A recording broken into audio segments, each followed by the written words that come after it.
Well, hi class, welcome to Unit 3 of Romans and Galatians. Sorry about the poor lighting, it's nighttime, and this morning I flew into Port-au-Prince, Haiti, so I'm coming at you from far away. I was invited to spend 3 days teaching Luke and Acts at the Church of God Theological Seminary here in Port-au-Prince, and that's an opportunity I definitely was not going to turn down. Luckily, my hotel has wireless internet, so I'm able to dial in with this video and answer any questions or concerns you have about the week's coursework along the way. On Thursday of this week, I will have the opportunity to grade the material that you've turned in for Unit 2. Unfortunately, I don't have the bandwidth, nor I don't think I'm able to carve out the time to get to it prior to Thursday, but on my way home, got a significant layover in Fort Lauderdale, and I'll be grading all that work. I will respond to your work individually via the Moodle system.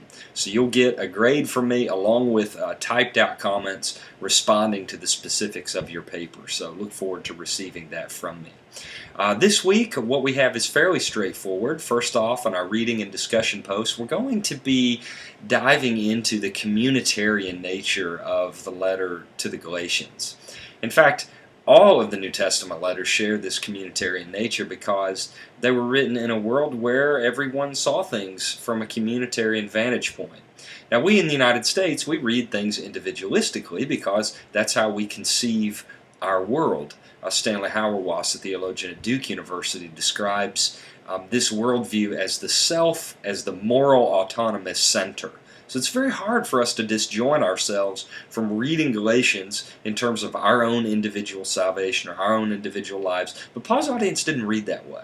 Instead, all of this came across communally and corporately. And so we're going to be diving into the last chapters of Galatians and really attempting to use that communitarian ethos as our lens. And I guarantee you when you do it, you're going to see things in the text that you never saw before. Now, on the writing side, there's no writing due this week. However, the bulk of your research project, the guts of your research project, really should be happening in the next 2 weeks. And this is where you attack Roman numeral 2 of the research paper guidelines by appealing to source materials, appealing to research sources. There are some helpful tips in the research paper guidelines as to which sources you should use. I just want to encourage you to stay away from websites.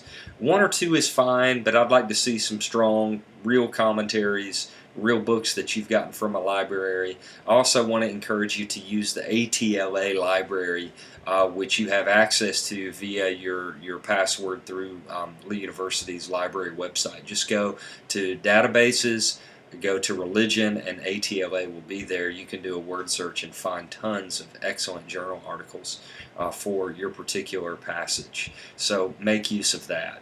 I'm here for you all week. Even though I'm down here, able to dial in at night and respond to any questions that you have. Look forward to reading your Unit 2 work and hope you have a marvelous week. God bless.